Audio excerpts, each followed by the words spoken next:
Activez vos synapses. Activez vos synapses.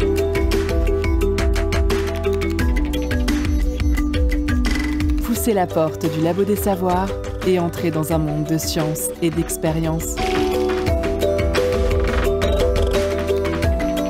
C'est le labo des savoirs.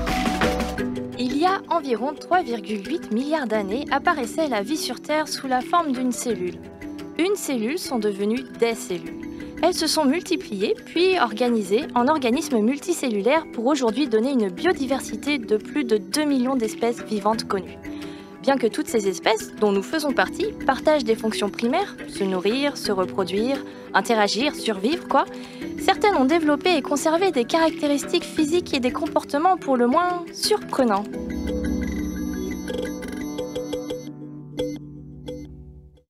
Bienvenue dans le bestiaire du Labo des Savoirs. J'espère que vous êtes bien installés chez vous, que vous soyez sous un plat d'eau chaud ou dans votre voiture dans les bouchons. Dans cette nouvelle émission magazine, on vous emmène à la découverte des animaux bizarres, étranges, curieux, étonnants, chelous. Enfin, ce qui nous semble, car peut-être qu'à la fin de l'émission, cela ne vous paraîtra pas si hors norme que cela. Une thématique qui a inspiré beaucoup de nos bénévoles, car je ne suis clairement pas seule autour de cette table ce soir. J'ai avec moi une équipe de choc, en commençant par ma gauche avec Lila. Bonjour Lila. Hello. De quoi tu vas nous parler aujourd'hui ? Alors aujourd'hui, je vais vous parler du narval. Ok. Ensuite, nous avons Jérémy. Bon, salut Jérémy. Hello, hello. Et ton sujet, ah oui, toi. On va parler de chèvres. Ok, on va dire ça. On va parler de chèvres. Floriane, salut Floriane. Bonjour. Comment ça va ? Ça va très très bien. Et très tu nous contente d'être parles là de- ce soir. Moi, je vais vous parler de reproduction animale. Nolwenn, salut Nolwenn. Salut. Et quel est ton sujet de ce soir ? Moi, je vais vous parler de 3 animaux qui m'ont un peu interpellée. Ok. Un cerf, une antilope et un gros piaf. Un gros piaf, ok. Très On gros va piaf. parler du gros piaf. Et nous avons également Dounia à la réalisation. Salut Dounia. Tu aimes les sciences et tu cherches un bon prétexte pour aller rencontrer celles et ceux qui la font ? Tu as envie d'écrire et de prendre le micro pour parler de sciences, de toutes les sciences ? Nous sommes à ta recherche. Le Labo des Savoirs recrute des étudiants et des étudiantes pour renforcer son équipe. Pousse les portes du labo et rejoins-nous. Alors, comment ça va les amis ce soir ? Franchement, je suis trop contente d'être avec vous. Ça va ? Ça va. Tout le monde est bien, on est tranquille. Ça va très bien. Très heureuse d'être autour de cette table. Trop bien. J'ai vraiment hâte, moi, d'entendre toutes vos histoires de bébêtes. Et je crois le plus dur dans la préparation de cette émission, c'était quand même de choisir de quel animal vous alliez parler, c'est ça ? Oh oui. oui. Ouais. Oui, c'est clair. Très ardu. Et donc, on aura peut-être de quoi faire une deuxième émission. Mais bon, on va déjà essayer de faire celle-là. Et donc, comme vous aviez des tonnes d'idées, je me suis dit, ce sont des experts en animaux bizarroïdes. On va donc voir à quel point. Je vous ai préparé des petites questions par-ci par-là pour tester vos connaissances. Il y en aura 2-3 tout au long de l'émission. Et donc, tenez-vous prêts. Voici la première question. Si je vous dis Trichobatrachus robustus, c'est une grenouille, mais quelle est sa particularité ? Réponse A, elle est la seule représentante de son genre Trichobatrachus. Réponse B, c'est une grenouille poilue. Réponse C, elle a des os rétractiles qui lui servent de griffes. Réponse D, la réponse A, B, C et donc D. Je sens le piège, c'est pas un truc Ouais, moi aussi. vraiment absolument tout. Moi, je pense que c'est la réponse D. Je pense aussi à la réponse D. Moi, j'aime bien les os Même mobiles si- façon Wolverine. Ouais, Les poils c'est- m'intriguent. Les poils t'intriguent. Ouais. Eh bien, effectivement, c'est la réponse D. Car effectivement, donc ces poils, ce sont des excroissances de sa peau qui lui permettent d'augmenter la surface d'échange avec les capillaires sanguins pour absorber plus d'oxygène. Et les griffes, façon Wolverine, donc ce sont des os rétractiles faits purement d'os. Il n'y a aucune couche de kératine dessus, comme la majorité des animaux terrestres, en fait, comme les félins avec leurs griffes. En fait, ce sont vraiment des petits os qui percent la peau fine de la grenouille pour les aider à se défendre. Et donc, ce sont les seuls vertébrés connus qui ont des os, qui présentent donc des os rétractiles, des os purs et durs, quoi. C'est incroyable. C'est trop stylé, je trouve. Mais tellement les os, chelou. ils peuvent re-rentrer dans le corps ensuite. Tout à fait. Ok. Ça fait vraiment Wolverine en fait. Ouais. T'avais raison. Et C'est ça. c'est pas risqué niveau. Enfin, en fait, je me dis, bah, du coup, au niveau bactériaux, parce que les griffes sont prévues pour ça. Là, Visiblement, l'espèce survit, donc elles doivent avoir après un système immunitaire adapté, je pense. Ça J'ai m'intrigue. pas été jusque-là. On ira chercher plus loin. Et donc nous commençons cette émission par un témoignage précieux et rare. Nous avons aujourd'hui au téléphone Madame Bénédicte, condylure étoilée de son espèce, mais surtout présidente du CDAND, le Comité de défense des animaux au nez difforme. Bonjour Madame Bénédicte. Bonjour. Madame Bénédicte, pour vous décrire brièvement aux auditeurs et auditrices qui ne vous voient pas, vous êtes donc une taupe et vous souhaitiez nous partager un coup de gueule. C'est bien ça? Oui, un bon coup de gueule. Voilà. En effet, si certains d'entre nous s'en sortent bien, comme les ornithorynques, que vous, humains, semblez absolument adorer, ce n'est pas le cas de tout le monde. Et je tiens à profiter de votre audience pour vous sensibiliser à notre condition. Ce qui nous rassemble dans ce comité, ce sont nos nez. Nos nez en trompette, étoilés, disproportionnés. Ils sont bien différents des vôtres, mais ils cachent des super pouvoirs. Par exemple, nos amis d'Afrique du Sud, les Oryctéropes du Cap, qui ressemblent à des petits fourmiliers à la peau ridée et aux grandes oreilles tendues. Ils présentent un nez en forme de groin allongé en mini-trompe. Leur nom, aardvark, signifie cochon de terre. Et en effet, grâce à leur nez surpuissant, ils détectent les termites, les fourmis, les fruits, qui est leur nourriture préférée. Leur museau contient beaucoup plus de capteurs olfactifs que vos chiens là et autres animaux de compagnie. Alors, sous leurs airs pâteaux, les oryctéropes sont quand même les seuls survivants de leur ordre, les tubulidentés. Prenez également le cas de mon espèce, les condylures étoilées. Notre nez en forme d'étoile ressemble à une petite main à 22 doigts. Comme on est quasiment aveugle, on l'utilise pour tout. Notre nez est 6 fois plus sensible que la main humaine. Grâce à lui, nous sommes les taupes les plus rapides de toutes les taupes. Aucune proie ne peut nous échapper, même dans l'eau, car on utilise la forme de notre nez pour créer des bulles d'air qui nous servent de réserve pour respirer sous l'eau. Et on a tellement d'autres capacités incroyables. Mais non, on résume tout à la forme de notre nez un peu marrant. Et vous avez même nommé certains d'entre nous explicitement par rapport à leur nez. Les échnidés à nez court, les kittis à nez de porc, alors qu'ils sont bien plus que ça. Tenez, les échnidés à nez court, par exemple. Ils sont tout aussi bizarres que les ornithorynques. Eux aussi, ce sont des mammifères qui pondent des œufs, et dont le petit se développe dans leur poche. Ils ressemblent à une sorte de porc-épic, et ils ont une langue toute collante de 20 cm pour manger des fourmis. Si ça, c'est pas chelou. Oui, mais moi, vous m'avez appelé monstrueux. Chut, Hector, on avait dit qu'on restait diplomate. Excusez mon ami, mais vous avez quand même nommé son espèce Hypsignac monstrueux. Si ça, c'est pas de la discrimination, c'est pas sa faute s'il a un nez et une tête qui font penser à un cheval. Oui, je comprends. Et je pense pouvoir dire au nom des membres du Labo des Savoirs que nous sommes de tout cœur avec vous. Que souhaiteriez-vous pour le futur? J'aimerais qu'on arrête de se moquer de nous et qu'on apprenne à mieux nous connaître. Et pas que pour notre nez soi-disant bizarre.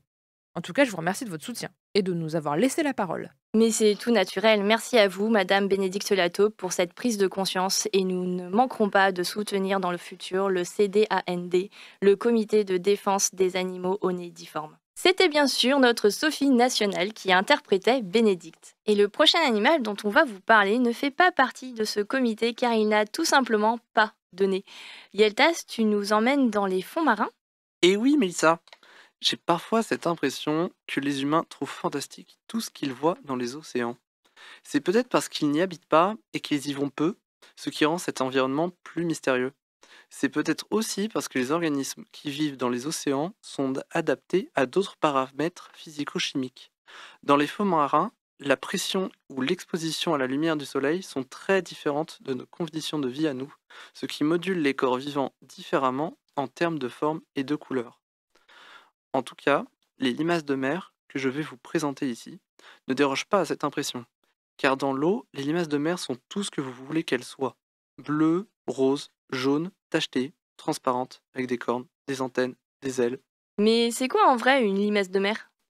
Techniquement, les limaces de mer sont un groupe très vague d'organismes. Vagues, car ils ne sont pas tous de la même famille au sens général du terme. Il s'agit généralement de mollusques, mais par abus de langage, on nomme parfois ainsi certains concombres de mer, pourtant plus proches des oursins, ou bien certains vers plats, voire même des coraux ou des poissons.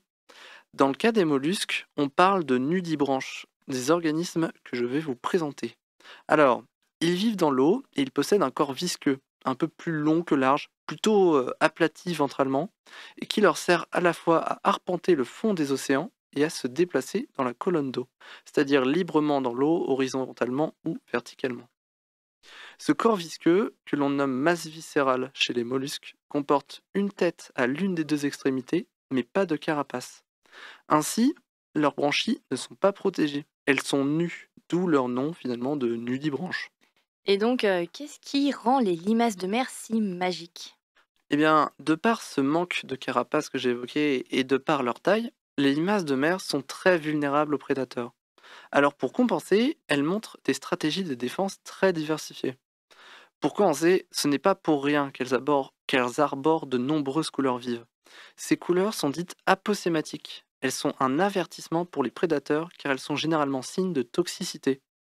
Mais certaines stratégies sont plus poussées.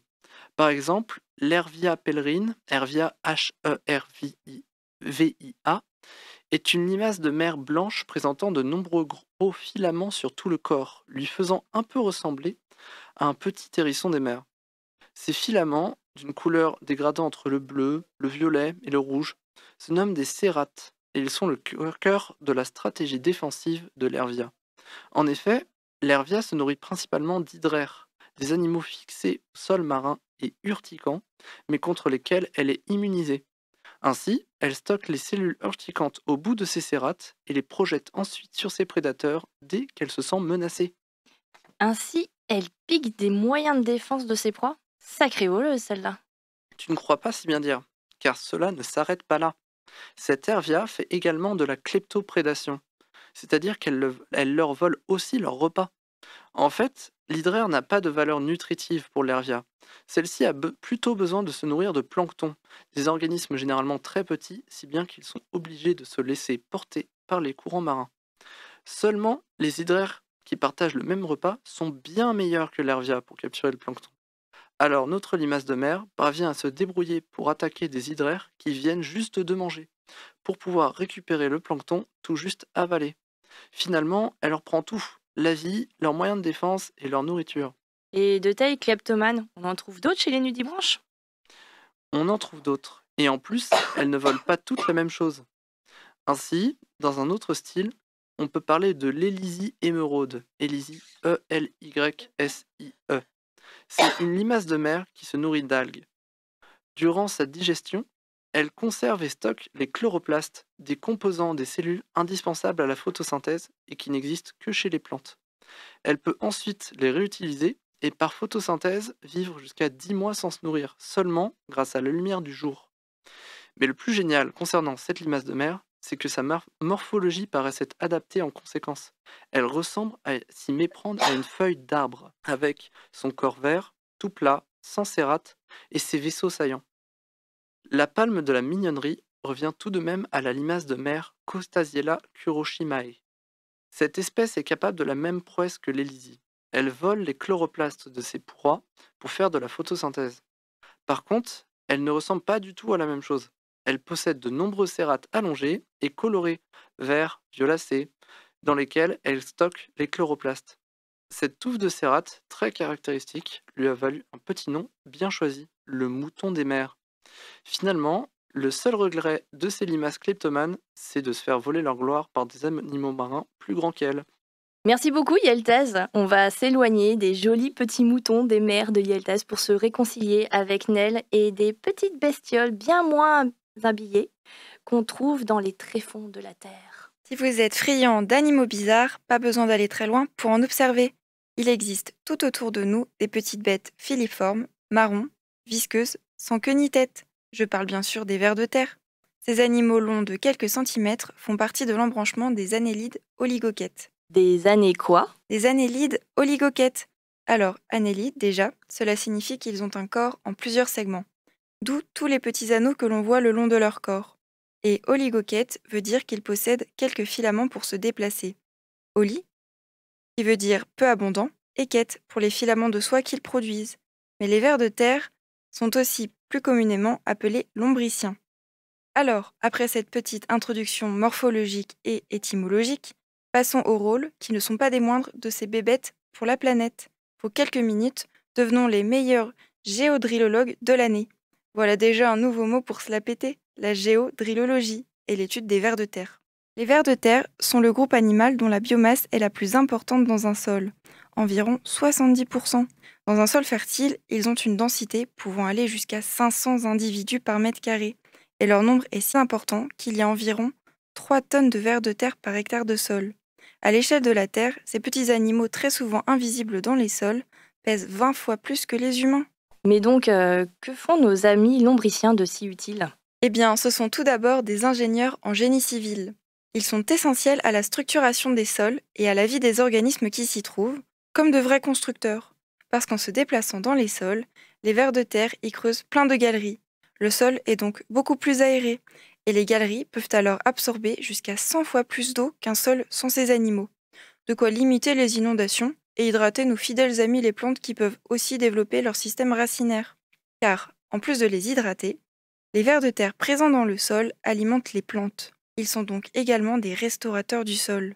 Ils se nourrissent de la matière organique qui s'y trouve, comme des champignons et des bactéries, mais aussi de matière minérale.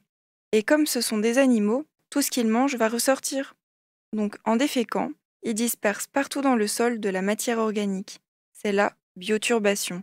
Encore un nouveau mot pour se la péter. La matière organique est faite de sels minéraux comme l'azote, le phosphore, le potassium, le magnésium et le calcium. Tout plein d'éléments nécessaires aux plantes. Celles-ci peuvent donc, grâce aux vers de terre, mieux se nourrir et s'hydrater.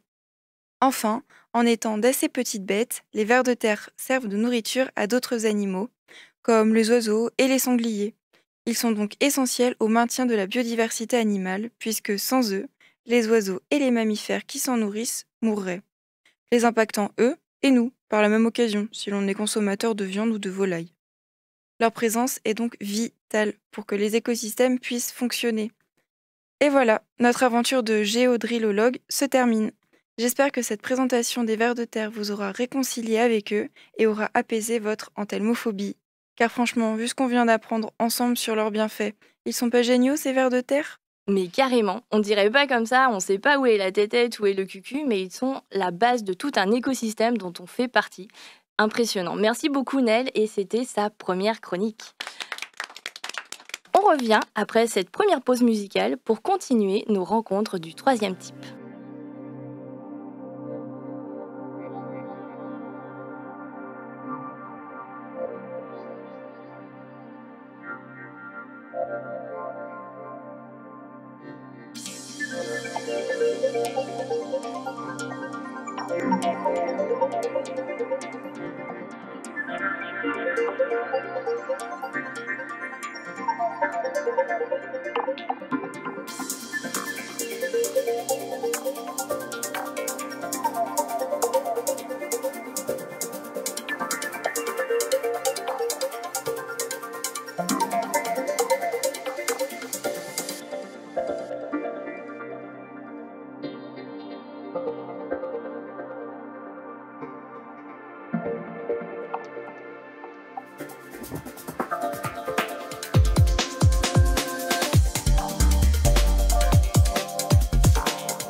C'est bon à savoir.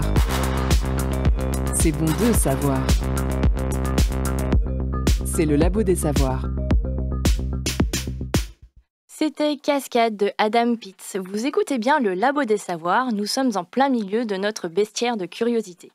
Et après avoir exploré fond marin et tréfonds de la Terre, nous allons lever le voile sur l'intimité de notre bestiaire de l'étrange. Alors Floriane, comment on fait des bébés chelous ? C'est le moment de bousculer ses certitudes concernant la reproduction animale. Avant de me lancer dans mes recherches, voici ce que j'imaginais.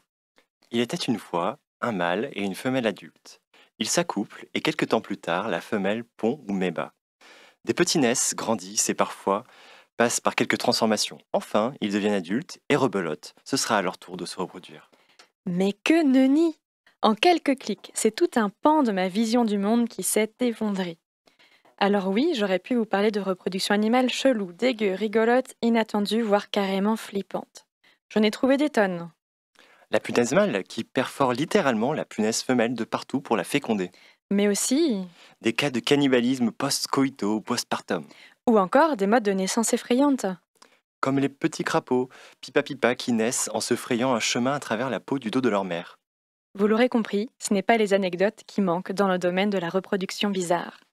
Seulement, j'ai décidé de présenter 2 exemples qui ont déconstruit mes propres représentations clichés sur la reproduction animale. Première idée reçue, Dans le règne animal, la fécondation et la gestation se passent dans ou en dehors du corps maternel, mais jamais chez le mâle. et c'est l'hippocampe qui va nous faire le plaisir d'envoyer cette représentation boulée.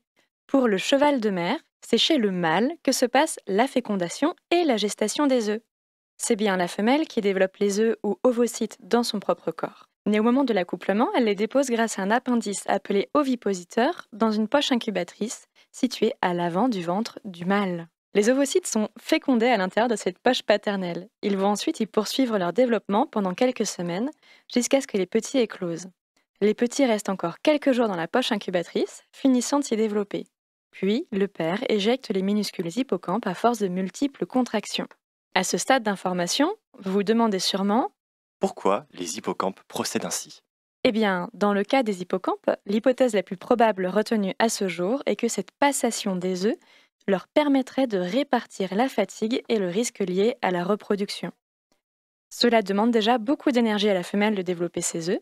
Elle passe le relais au mâle qui a toute l'énergie nécessaire pour supporter d'être moins mobile, donc limité dans la satisfaction de ses besoins vitaux. Cette manière de faire permet par ailleurs de mieux protéger les œufs de la prédation. Si un prédateur approche, le mâle, qui est plus petit et plus terne que la femelle, se cache, et ses œufs avec lui. Pendant ce temps, la femelle peut développer de nouveaux ovocytes, ce qui lui permet d'aller féconder un autre mâle avant la fin de la gestation de sa précédente ponte, permettant à l'espèce de se reproduire plus. Second stéréotype, Seuls les individus physiquement adultes peuvent se reproduire. tout le monde connaît le cycle de vie en 3 phases des amphibiens. Des œufs sont pendus dans l'eau, des larves appelées têtards éclosent et grandissent, puis se transforment en amphibiens adultes qui sortent de l'eau pour poursuivre leur vie. Eh bien, il existe un amphibien qui ne respecte pas ce cycle, l'axolote. Cette espèce est à l'origine endémique des lacs de montagne situés au Mexique. En grandissant, l'axolote développe certaines ébauches des caractéristiques adultes, notamment 4 pattes et des poumons, mais seulement partiellement développés. L'axolote ne passe pas les dernières étapes de transformation et reste au stade larvaire, conservant sa voilure caudale, ses palmes digitales et des branchies externes. Ce développement partiel de l'axolote lui permet de rester adapté et abrité dans son milieu aquatique, alors que le milieu extérieur montagnard est généralement trop froid pour sa survie. Mais si l'axolote reste juvénile toute sa vie, comment fait-il pour se reproduire? Et oui, spontanément, à ce stade de mes recherches, j'ai pensé Pas d'individu adulte, pas de gonade mature, pas de gonade mature, pas de gamètes, pas de gamètes, pas de reproduction. bref, extinction. En fait, l'axolote n'est que partiellement resté au stade larvaire. Malgré son immaturité apparente, cette espèce de salamandre développe des caractères sexuels fonctionnels, ce qui lui permet de se reproduire. La jouvence et la jouissance, quelle chance! Cette capacité à se reproduire tout en gardant des caractéristiques immatures est appelée néoténie, et elle est plus courante qu'on ne le pense dans le règne animal. Outre cette néoténie, et si les conditions environnementales l'exigent, l'axolote peut déclencher la fin de son développement. Ainsi, il peut passer au stade adulte pour se déplacer par voie terrestre jusqu'à un nouvel environnement vivable. Les axolotes adultes perdent plusieurs années d'espérance de vie en ayant recours à ce processus d'urgence, mais cela ne les empêche pas de se reproduire. Troisième préjugé que je ne développerai pas, Il faut forcément 2 individus, un mâle et une femelle, pour se reproduire. et oui, certaines espèces animales peuvent se reproduire de manière asexuée. Un seul individu peut se suffire à lui-même pour se reproduire. À l'issue de cette chronique, je comprends la difficulté du Robert pour définir la reproduction. Fonction par laquelle les êtres vivants se reproduisent. Action de se reproduire. Le Larousse fait un peu mieux que ce fourre-tout. La reproduction est la propriété caractéristique des structures vivantes qui consiste à édifier des structures vivantes identiques ou presque identiques à elles-mêmes. Je n'avais jamais fait attention avant à ce que cette définition incluait et surtout à ce qu'elle n'incluait pas. Il y a des tonnes de processus différents amenant à la reproduction des espèces animales. Et finalement, ce qui m'a semblé bizarre jusqu'à maintenant parle surtout de mon ignorance et de mon jugement, et pas d'une propriété intrinsèquement bizarre chez ces espèces. Tous ces modes de reproduction moins connus représentent, ou ont représenté à un moment donné, un avantage favorable à la survie de l'espèce concernée. Une fois vu sous cet angle, ces bizarreries ne semblent plus en être. Merci beaucoup, Floriane. Les limaces de mer, les condylures étoilées, les hippocampes. Ce bestiaire nous permet de découvrir les capacités étonnantes de certains organismes. Mais ce serait dommage de s'arrêter là. Parfois, ce sont leurs intentions qui sont déroutantes. Un exemple, Jérémy ? Alors je peux vous partager l'histoire de Thomas Strait, facétieux designer anglais. Alors nous avions déjà pu suivre l'an passé son impossible projet, construire un grille-pain de zéro. Dans son second livre, il nous indique être fatigué des tracas de la vie d'humain et il se met alors en quête d'un mode de vie plus simple, plus tranquille. Après quelques péripéties, le déclic arrive, il prendra ses vacances de l'humanité en devenant une chèvre. Il raconte son périple dans Goatman, publié aux éditions Princeton Architectural Press. Et donc ce livre relate notamment les échanges qu'il a pu avoir avec de multiples scientifiques pour préparer sa transformation, tout comme les doutes qui le hantent jusqu'à son immersion dans un troupeau. J'ai composé un petit slam pour rendre hommage à ce travail qui touche tant à son intériorité d'humain qu'à nos angoisses d'animaux chelous. Alors j'ai essayé de me mettre à sa place, imaginons les questionnements qu'il a traversés. Vous reconnaîtrez probablement l'air et je l'espère le rythme, je les ai volés à Grand Corps Malade et à Bruno Dias, artiste référence du genre.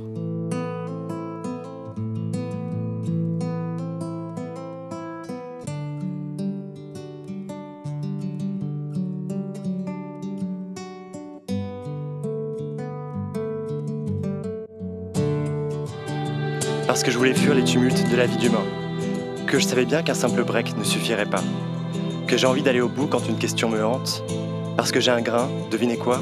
Je rêvais de devenir une chèvre. Parce que c'est un sacré changement de rejoindre un troupeau. Je contacte Alan McElligott, éthologue spécialiste en biquette. Je comprends ce qui rythme le quotidien des proies, la peur permanente des attaques, même au moment de manger, le qui-vive constant, en rien reposant. Garderai-je des inquiétudes ? L'éthologue parle de préoccupations liées à l'évolution. Monsieur Darwin, que nous sépare-t-il du monde vivant ? Est-ce la façon dont notre cerveau a pu se spécialiser ? Difficile à dire pour le neuroscientifique Joe Devlin. Le langage nous donne à penser, me sort de l'immédiateté. Pour ressentir son absence, je me propose comme cobaye. Endormi ma zone de Broca, je rêvais de devenir une chèvre. Relions les muscles et le mental. Bye bye, René Descartes. Le corps d'un organisme porte sa façon d'être au monde. C'est l'essence du propos du prof John Hutchinson, examinant la locomotion chez les vertébrés. Je file alors voir des prothésistes avec mon projet d'exosquelette. Le secret pour devenir quadrupède, allonger mes bras pour tenir mon poids et défier mes articulations, peu habitué à hisser mon corps. La dissection d'une amie trépassée m'aide à comprendre les derniers détails. Je m'imagine sur mes 4 pattes, encore un détail à régler. Que vais-je pouvoir digérer ? Mon estomac peut-il tolérer une journée passée à brouter ? Arrive Alison Kingston-Smith, experte digestion des ruminants. Ces réacteurs artificiels fonctionnent sans souci grâce à des sucs prélevés de l'estomac d'une camarade. Le déclic me vient alors, une poche reliée à mes intestins avec ces sucs où je pourrais cracher la récolte de la journée. Idée risquée, mes boyaux pourraient être colonisés. Tant pis, un réchaud des enzymes artificielles transformeront la cellulose en sucre. Bien préparé, bien équipé, je rêvais de devenir une chèvre. Imaginez les Alpes suisses d'été, la verdure, la fraîcheur. Gottman a retrouvé les siennes. Elle m'accueille non sans étonnement. Le berger me confia alors qu'il sentit son troupeau m'accepter, puis m'offrit une cloche, signe d'appartenance à la famille. Je crois bien que j'ai été une chèvre.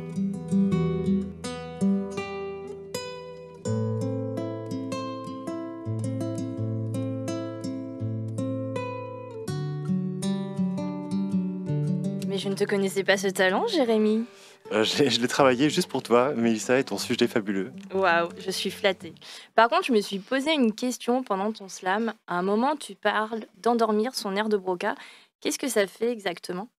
Alors, selon Joe Devlin, le neuroscientifique qui étudie ce sujet, la zone de Broca, c'est une zone qui est à l'origine de la production du langage dans notre cerveau.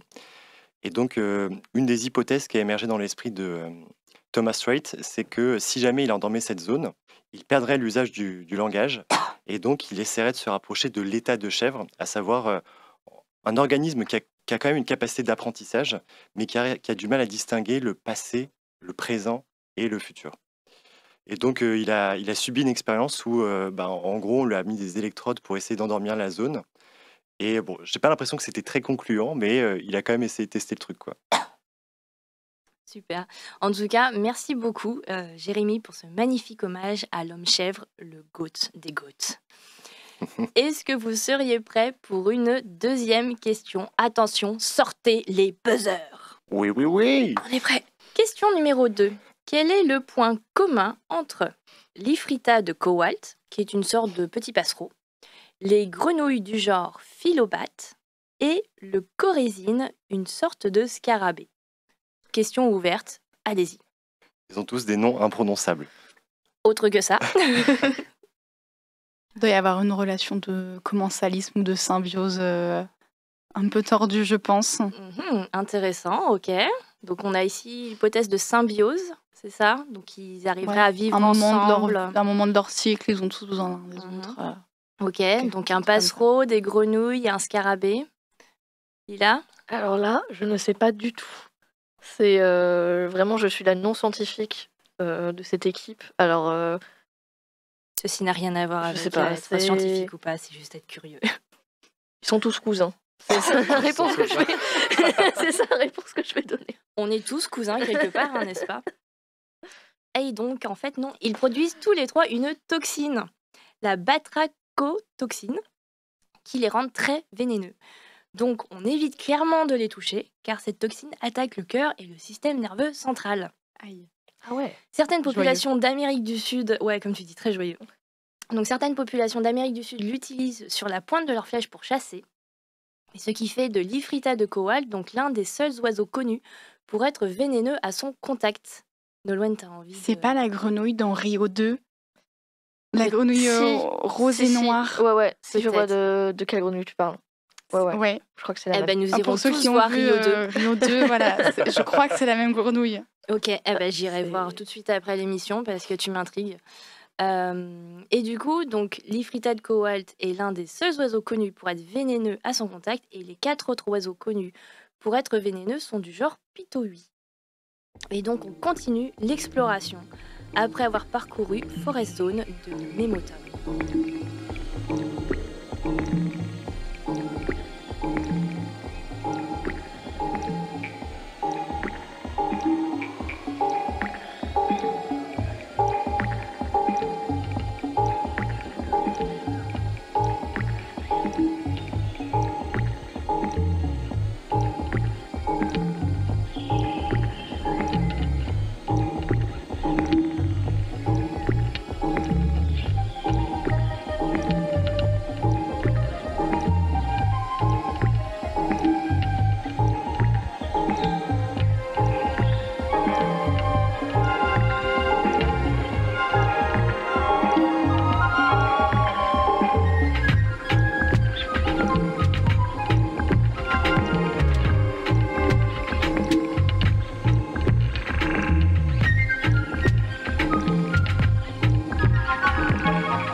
Bienvenue au Labo des Savoirs.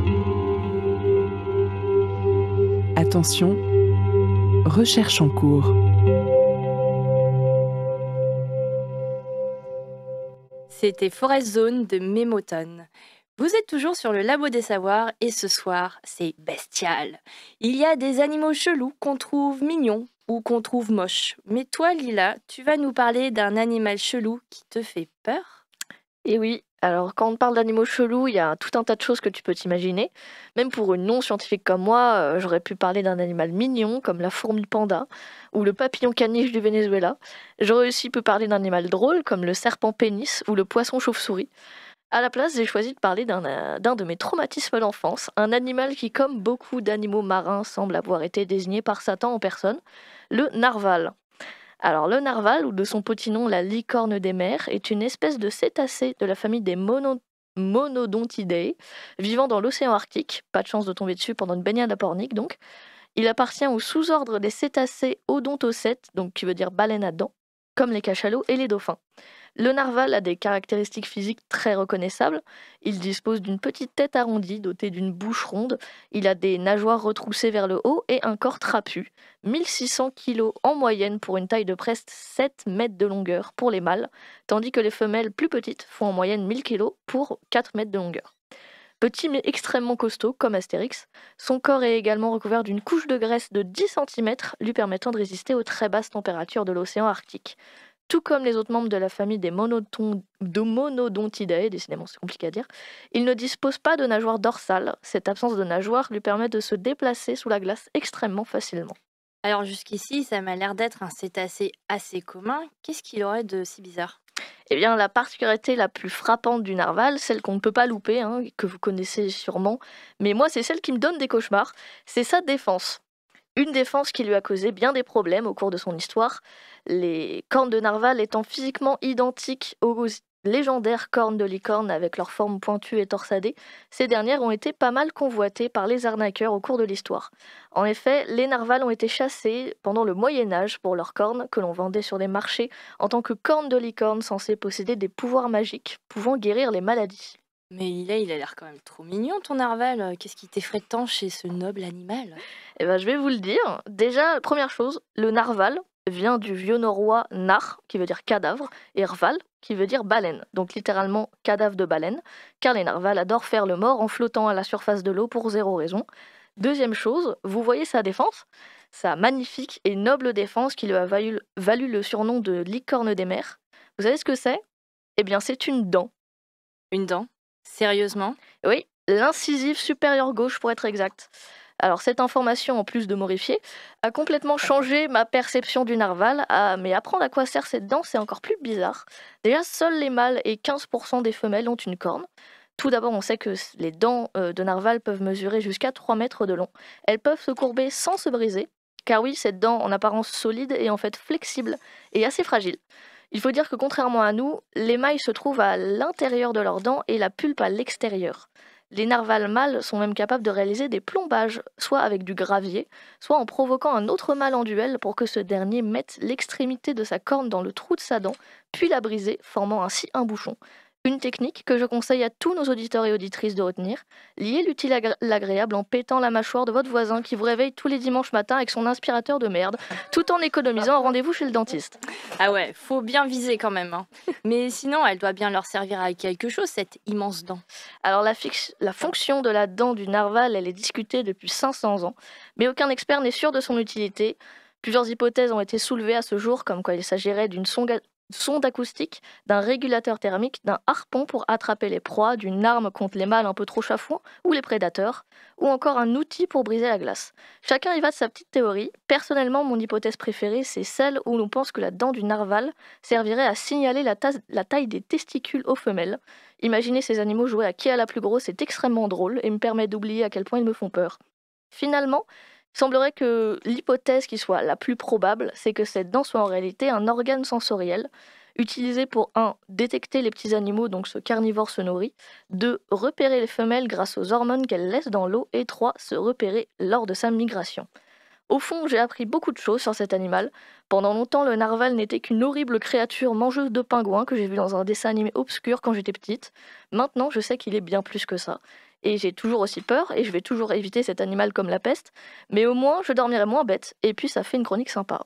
Bon, j'espère que tu n'as pas fait trop de cauchemars en préparant cette chronique. Merci beaucoup, Lila, d'avoir affronté ta peur pour nous. De rien. Depuis le début de cette émission, on parle de plein de bébêtes en tout genre, toutes plus farfelues les unes que les autres.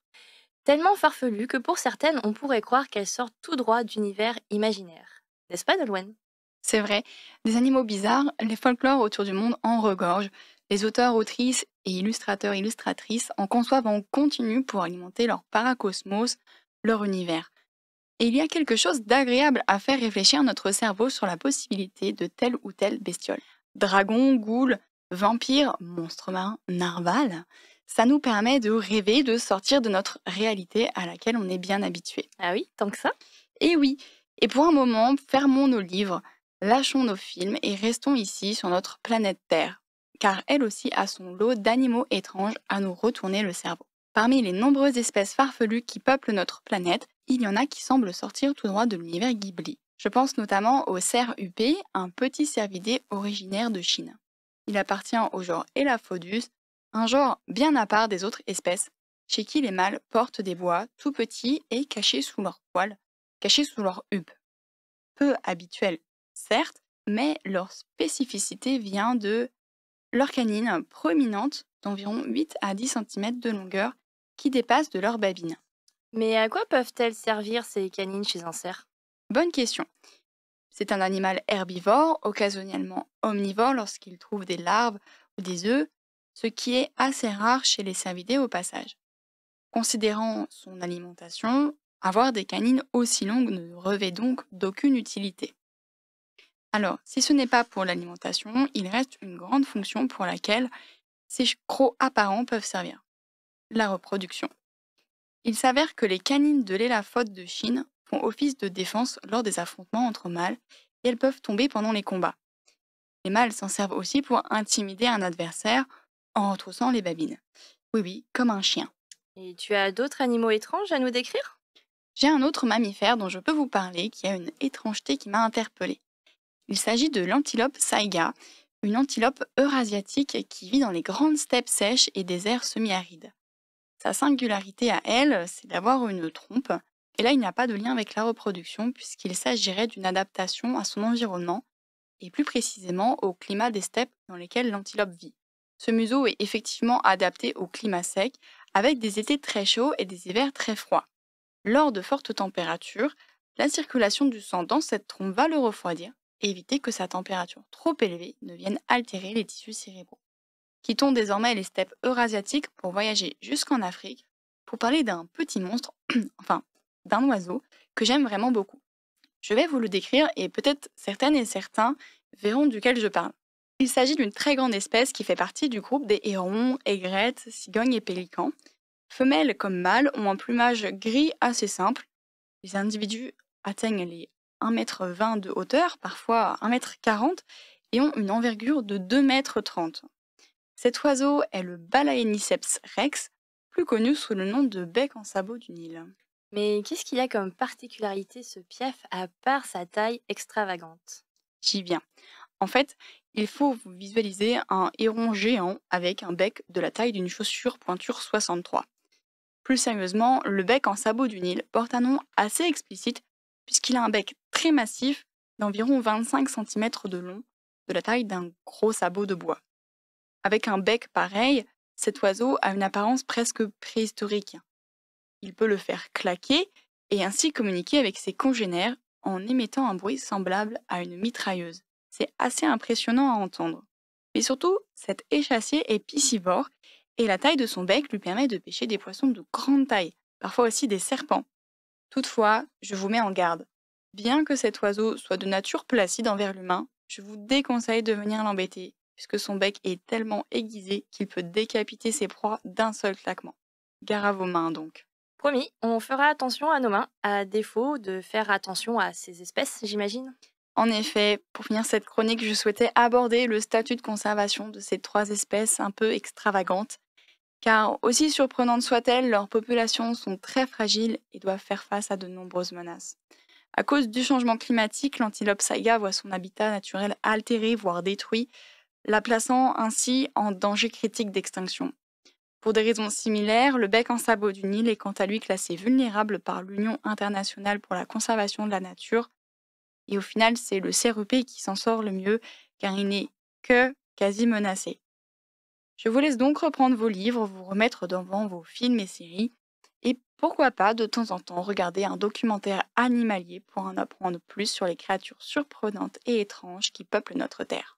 Je suis tout à fait d'accord avec toi, les documentaires animaliers, c'est la vie. Merci Nolwenn pour cette dernière chronique de l'émission. Car oui, notre émission touche déjà à sa fin. Mais pas sans une dernière petite question. Alors, le saviez-vous? Les poissons aussi ont des poux. Mais où se logent-ils? Dans les branchies. Sous la langue. Sous la langue. Ah, il y en a une qui sait en fait. J'adore les parasites. Effectivement, c'est sur la langue, ou plus précisément en remplaçant leur langue. Car oui, le pou de langue est un petit crustacé d'environ 3 cm qui vit en tant que parasite.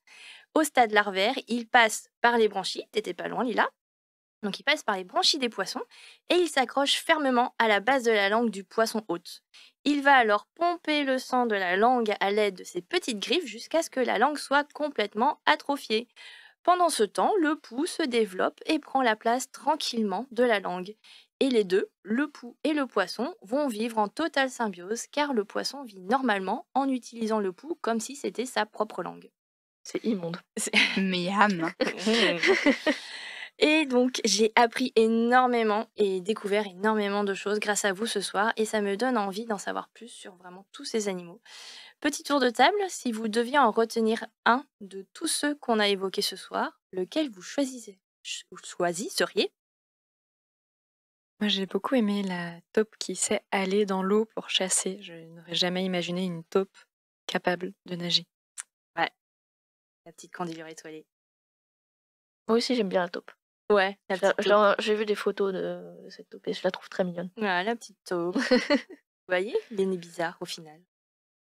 Moi, j'ai un attachement particulier pour la chèvre qui slame. Je pense que c'est la plus bizarre et la plus admirable comme espèce bizarre. Merci. Bah, écoute, moi j'ai trouvé très impressionnant l'histoire sur le narval. En fait, je m'attendais pas à ce que ce soit une dent et qu'en plus il se fasse des plombages combatifs. Ah ouais, Donc, non, mais c'est hyper drôle, je trouve. Ouais, moi aussi, le côté de la dent, quand j'ai appris que c'était une dent, j'ai fait oui, bon, oui, sérieusement. Surtout, c'est genre, ils ont plusieurs dents, mais c'est la seule dent qui traverse leur fait, truc. Voilà, C'est très très très chelou. Oui.